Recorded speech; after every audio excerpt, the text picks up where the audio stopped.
열등감이 많은 사람들이 이 시기심이 많습니다. 내가 시기심이 많다는 것은 다른 말로 하면 내 속에 열등감이 많다는 것입니다.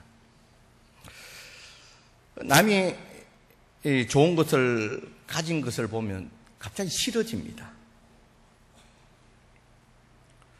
그리고 잘난 사람 앞에 서면 갑자기 자신이 초라해지고,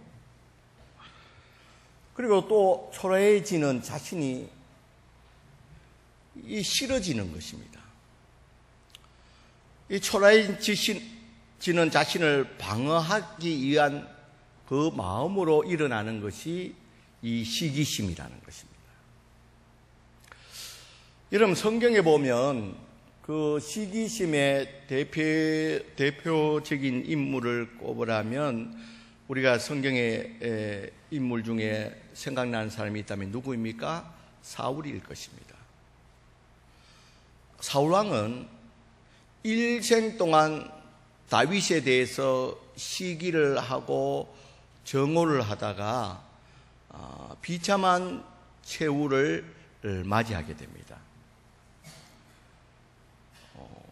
이 사울왕이 다윗에 대해서 이 시기심을 가지게 된 첫 번째 시작이 언제이냐면 이 블레셋과의 전쟁에서 다윗이 골리앗을 죽인 다음에 그 전쟁에서 이렇게 돌아올 때에 사람들이 한호를 합니다. 한호를 하면서 어떻게 한호를 합니까? 사울이 죽인 자는 천천히요, 다윗이 죽인 자는 만만이라. 그러니까 이 말을 들은 이 사울 왕은 자기 밑에 부하가 오히려 더 큰 공을 세우고 더 칭송받는 것에 대해서 이 갑자기 싫어지는 마음을 가지고 그 싫어지는 마음에 그 시기심으로 정오하게 되고, 다음에 그 다윗을 향해서 창을 던지게 됩니다. 여러분, 사울왕도 압니다. 다윗은 이 나라에 큰 공을 세운 것입니다. 자기를 위해서 전쟁한 사람입니다. 목숨을 내놓고 전쟁한 사람입니다. 그런데 그를 죽이려고 창을 던지고 나니까, 자기 시기심에 정오심에서 창을 던지고 나니까 그 이후에 돌아오는 마음이 어떤 마음입니까? 죄책감입니다. 그 죄책감으로 인해서 찾아오는 것이 우울증이었습니다. 그래서 이 사울왕은 일생 동안 이 다윗에 대한 이런 시기심과 정오심으로서 왕이었지만 일생 불행한 삶을 살았다는 것입니다. 그리고 비참한 최후를 맞이하게 됩니다. 오늘 성경에 보면 이 베드로도 비슷한 이런 심리, 이런 감정을 경험하게 됩니다. 오늘 본문에 예수님께서 이제 부활하신 후에 이 베드로를 찾아옵니다. 왜냐하면 이 베드로의 상한 마음을 어루만지고 회복시켜 주시기 위해서 예수님이 이 베드로를 찾아옵니다. 그리고 예수님이 묻습니다. 베드로에게 네가 나를 사랑하느냐고 그렇게 3번이나 묻게 됩니다. 여기에 대해서 베드로도 동일하게 3번이나 내가 예수님을 사랑하는지를 주님께서 잘 아십니다. 이렇게 3번 동일하게 대답을 하게 됩니다. 여러분, 예수님께서 왜 이렇게 3번이나 네가 나를 사랑하느냐고 이렇게 3번 물으시냐 하면 우리가 그 이유를 잘 알고 있죠. 이 베드로가 예수님의 십자가 앞에 공경에 빠졌을 때 예수님을 3번이나 부인했습니다. 그것도 저주하면서 부인했습니다. 그로 말미암아 이 베드로는 죄책감에 사로잡혀 있었습니다. 다른 사람은 다 버릴지라도 나는 끝까지 예수님과 함께 할 거라고 그렇게 호언장담했던 베드로였는데, 이렇게 예수님을 3번이나 부인하는, 그것도 예수님 바로 코앞에서 3번이나 부인하는 일로 인해서, 그 죄책감으로 인해서 감당할 수 없는 그런 상처 가운데 빠져 있었다는 것입니다.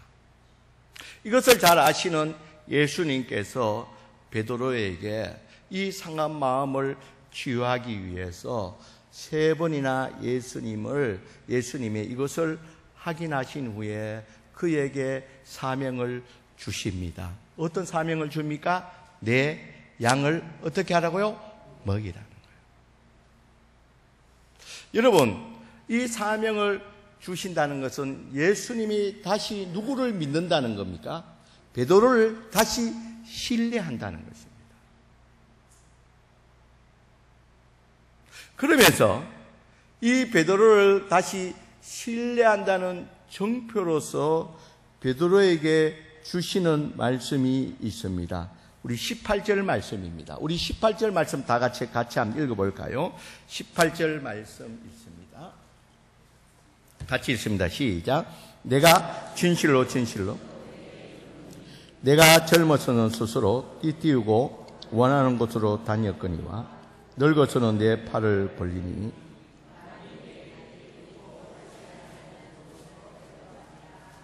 자, 예수님이 이 내 양을 먹이라고 이렇게 사명을 주시면서 이 베드로의 최후가 어떠할 것을 예언해 주십니다.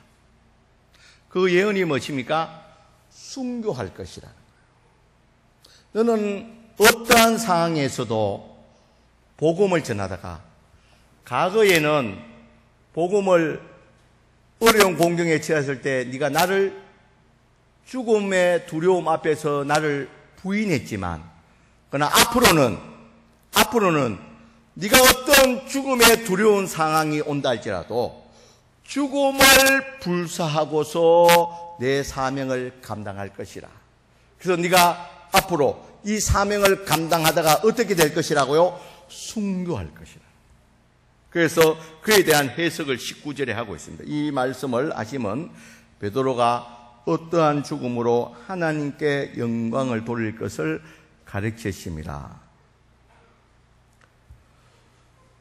여러분, 이 예수님의 이 예언의 말씀대로 베드로는 결국 거꾸로 십자가에 못 박혀서 죽게 됩니다. 그런데 이렇게 베드로는 자기의 최후에 대해서 아는 것으로 끝나는 것이 아니라 여기에서 또 다른 질문을 하게 됩니다. 어떤 질문을 하게 됩니까?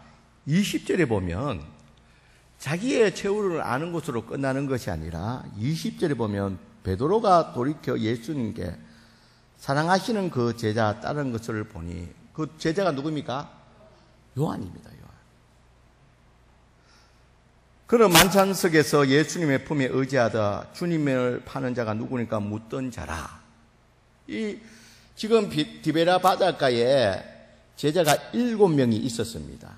베드로를 비롯한 또 요한을 비롯한 7명의 제자가 있었습니다. 그 중에 특별히 베드로는 그러면 예수님, 저기 있는 이 요한은 어떻게 되겠습니까? 21절에 보면 이에 베드로가 그를 보고 예수께 여짜되 주님, 나는 그러면 이렇게 순교의 제물이 된다면 주님, 이 요한은 그러면 어떻게 되겠습니까? 이렇게 묻게 됩니다. 자, 그러면 베드로는 왜 요한이 이렇게 궁금할까? 여기에 우리가 좀 의문이 듭니다. 거기엔 다른 제자들도 다 있습니다. 다른 제자들도 많이 있죠. 다른 제자들도 그러면 나머지 사람들은 다 어떻게 되냐 이렇게 묻지 않고 유독 이 요한에 대해서 궁금해야 합니다. 왜 베드로는 이 요한에 대해서 이렇게 의식하고 요한의 이런 최후는 그러면 나는 이렇게 된다면 요한은 어떻게 되겠습니까? 이렇게 묻는 심리가 무엇이냐는 것입니다. 여러분 그 심리는 오늘 여기도 잠시 언급되어 있지만 예수님의 이 제자들 12제자 가운데 다 예수님보다도 나이가 많았습니다. 그중에 유일하게 제자 요한만이 예수님보다 나이가 어렸습니다.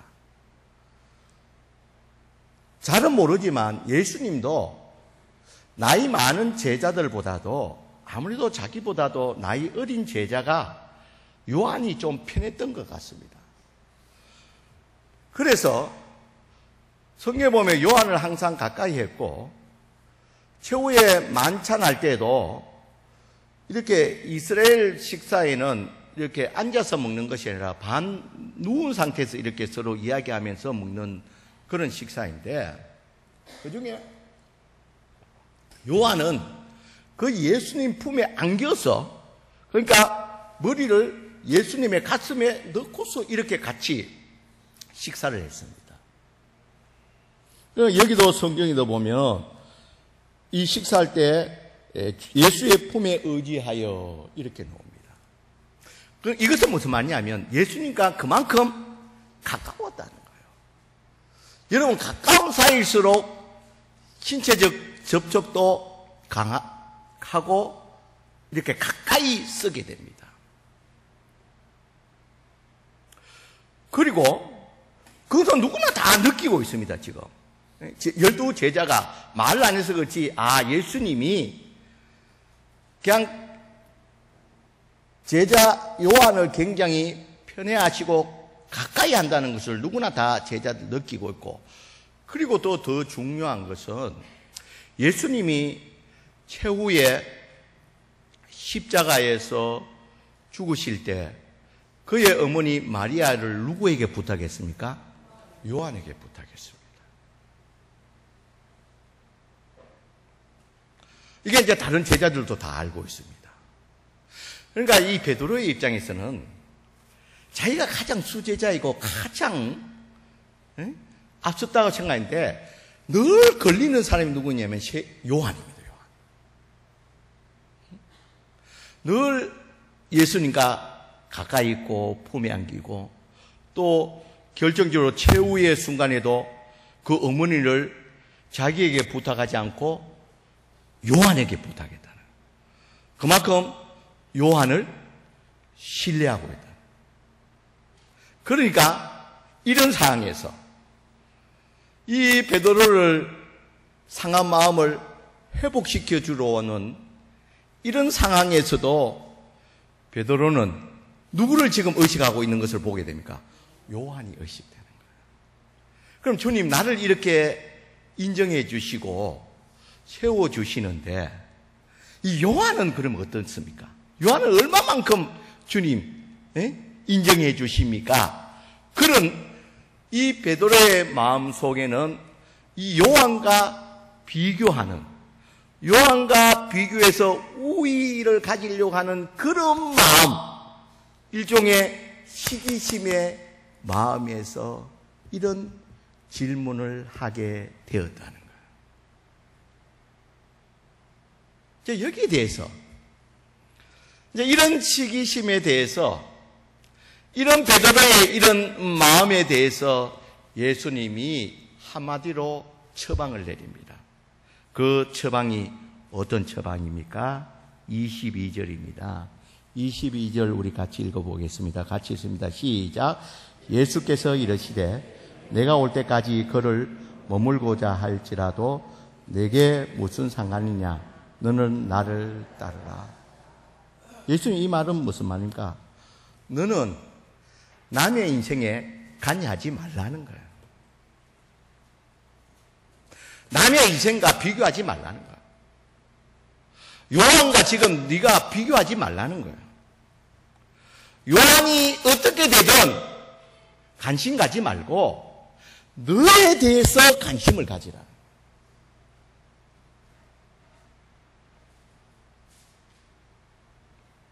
내 인생에 대해서 집중하라는 거예요. 요한과 비교해가지고 네 마음속에 있는 이 시기심에 사로잡히지 말라는 것입니다.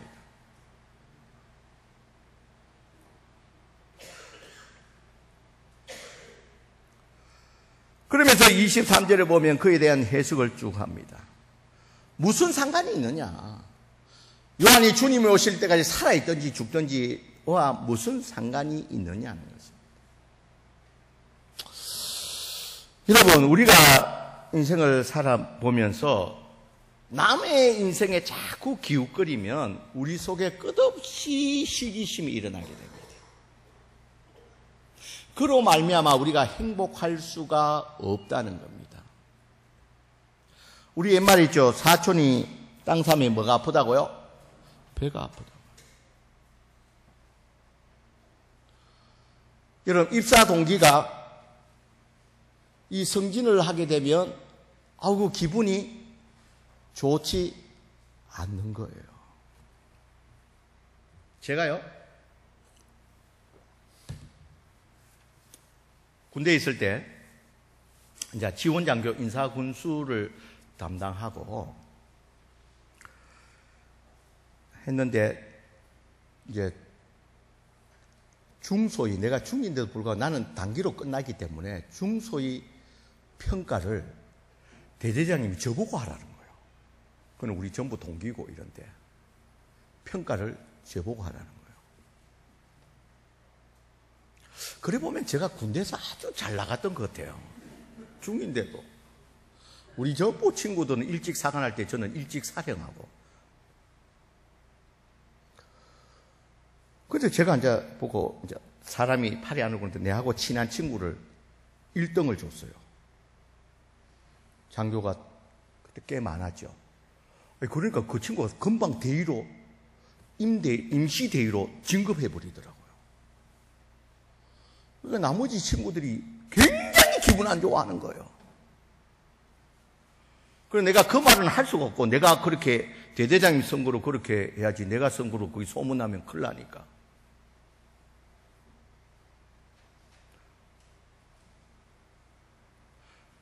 같이 사관학교 이렇게 나와고 이랬는데 한 명만 대위로 진급해보니까 그날 엄청 분위기가 축하한다 하지만 축하가 아닌 것 같아요. 여러분, 처녀일 때 다 그런 경험이 있을 거예요. 여고 동창 중에 누가 시집 너무 잘 가는 여자친구가 있으면 그날 밤 잠이 그렇게 오지 않습니다. 여러분, 사람의 마음이 내 손에 있는 사과보다도 다른 사람의 손에 있는 사과가 더 붉게 보이는 것이에요. 사람의 마음. 여러분, 그런데 우리 속에 일어나는 이 시기심을 여러분, 이 극복하지 못하면 우리는 일생 동안 행복하게 살 수가 없다는 겁니다. 여러분, 우리가 이 시기심에서 다른 사람과 비교해서 이 나타나는 이 불행감, 이 시기심에서 벗어날 수 있는 길은 오늘 성경에서 예수님이 우리에게 분명히 밝혀주고 있습니다. 나의 인생과 남의 인생은 구별할 줄 알아야 된다는 겁니다. 여러분, 우리 이제 그게 쉽지 않은 이유는 이제 주님이 분명하게 말합니다. 너의 인생과 베드로 너의 인생과 요한의 인생은 구별해라는 거예요. 비교하지 말고 구별해라. 너는 왜 비교하여서 그렇게 시기심을 가지고 그런 마음에 이런 시기심으로 인해서 불안해하고 힘들어하느냐. 그렇게 하지 말라는 겁니다. 주님은. 너는 너의 인생이 있고 너의 사명이 있고 요한은 요한의 사명이 있기 때문에 절대로 너는 요한과 비교하지 말라는 거예요. 그런데 이것이 잘 안 되는 이유는 우리의 마음 속에는 남을 이기려는 그런 욕심이 있습니다. 이게 우리 마음 속에 남을 이기려는 욕심.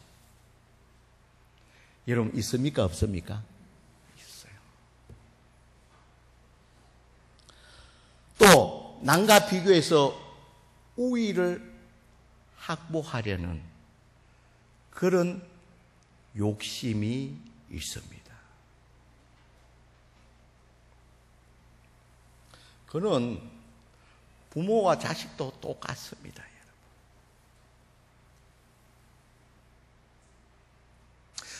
이런 마음이 있기 때문에 우리가 내 인생과 남의 인생을 구별을 하는데 어려움이 발생된다는 것입니다. 그런데 이렇게 구별하지 않으면 우리 마음속에 끝없이 시기심이 발동된다는 거예요. 교회 생활하면서도 어려운 이유가 이 시기심 때문에 그렇습니다. 그러면 이 시기심을 극복하는 것은 첫째는 내 인생과 다른 사람의 인생을 구별하는 것이고, 이 두 번째의 것은 내 주어진 것에 대해서 감사하는 것입니다. 한번 따라합시다. 주어진 것에 감사하는 것입니다.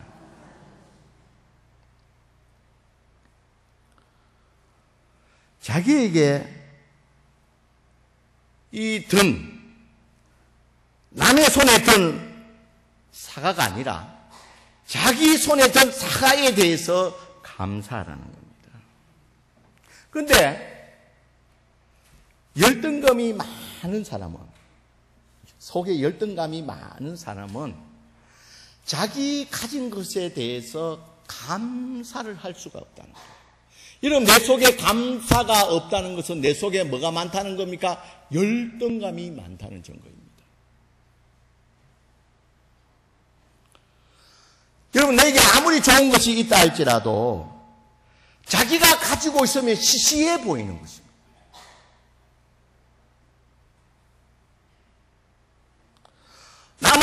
남의 것은 부러워하지만 자기 것은 거지같이 보인다는 거예요. 이렇게 내가 감사하지 못한다는 것은 내 속에 열등감으로, 시기심으로 병들었다는 증거라는 것입니다. 여러분, 만약에 앞에 잠시 소개했던 이 사울 왕이 정말 이 예수님의 말대로 이 다윗을 향한 이 시기심, 이 열등감을 치료했다면, 구별했다면 이 사울의 인생이 달라졌을 것입니다.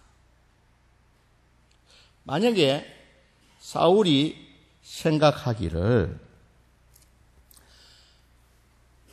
사람들이 다윗은 죽인 자는 만만해요, 사울은 천천히 한다 할지라도 다윗의 이 예수님의 이 말씀에 따라서 다윗을 위한 하나님의 계획이 있을 것이고, 사울왕 자신을 위한 하나님의 계획이 있을 것이라고 이렇게 구별할 줄 알아야 된다는 겁니다.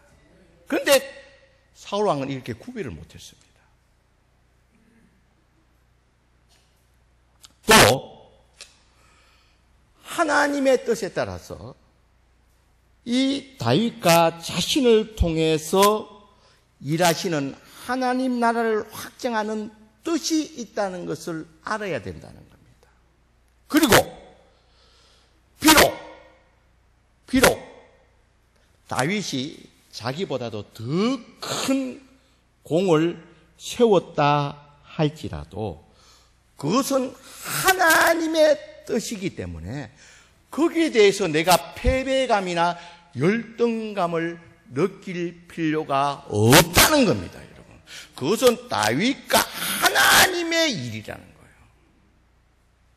이것을 구별하지 못하고 나와 다윗과 하나로 연결해서 비교하고 우위 관계를 나누다 보니까 자꾸 열등감으로 인해서 이 질투로 인해서 불행해진다는 것입니다.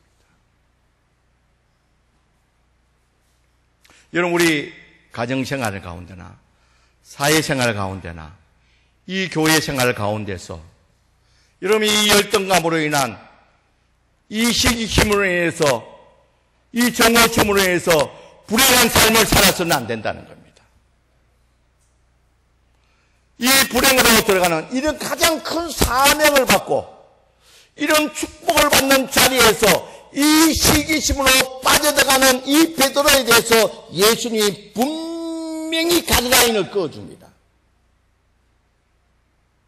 이 요한의 인생과 내 인생을 구별하지 못함으로 말미암아 시기심에 빠져서 너의 사명에 대해서 올바로 수행하지 못하는 그런 어리석음에 빠지지 말라는 겁니다. 여러분, 우리가 신앙생활하고 살다 보면 다른 사람이 나보다 좀 좋은 것을 가질 수도 있고 더 좋은 것을 누릴 수도 있고 더 좋은 형편 가운데로 나갈 수도 있습니다. 그러나 거기에 대해서 여러분 비교해서 우위를 따지면서 비교함으로 말미암아 구분하지 못함으로 말미암아 그 열등감으로 말미암아 그 시기심으로 말미암아 그 정오심에 사로잡히는 어리석은 자리에 빠져서는 안 된다는 것입니다. 여러분들을 향하신 하나님의 뜻하신 바가 있다는 것을 여러분 꼭 기억하시길 바랍니다. 여러분에게는 여러분들에게 향하신 하나님의 뜻하신 바가 있고 그 사람에게는 그 사람에 향하신 하나님의 역사하심이 있다는 것입니다. 내가 부족함에도 불구하고 나에게 베풀어 주신 그 일들에 대해서 하나님 앞에 감사하면서 나에게 행하시는 그 일들을 붙들고 감사하면서 그 일들을 잘 감당할 수 있는 우리들이 되어야 될 줄 믿습니다, 여러분. 우리가 절대로 다른 사람과 비교하면서 그 열등감과 시기심으로 우리의 사명들을 우리가 주어진 일들을 소홀히 하고 그 일들로 에너지를 소비함으로 말미암아 불행한 가운데 빠지는 그런 어리석은 사울 왕과 같은 그런 어리석은 자리에 빠져서는 안 된다는 것입니다. 그리고 오늘 이 예배에 참여한 저와 여러분들은 하나님이 나를 향하신 뜻 가운데서 남과 비교하지 않고 나를 향하신 그 뜻을 알고 감사하면서 나에게 주어진 모든 일들에 대해서 최선을 다하며 감사하면서 주어진 일들을 잘 감당해서 주께 영광 돌릴 수 있는 저와 여러분들이 되시기를 주의 이름으로 간절히 축원드립니다.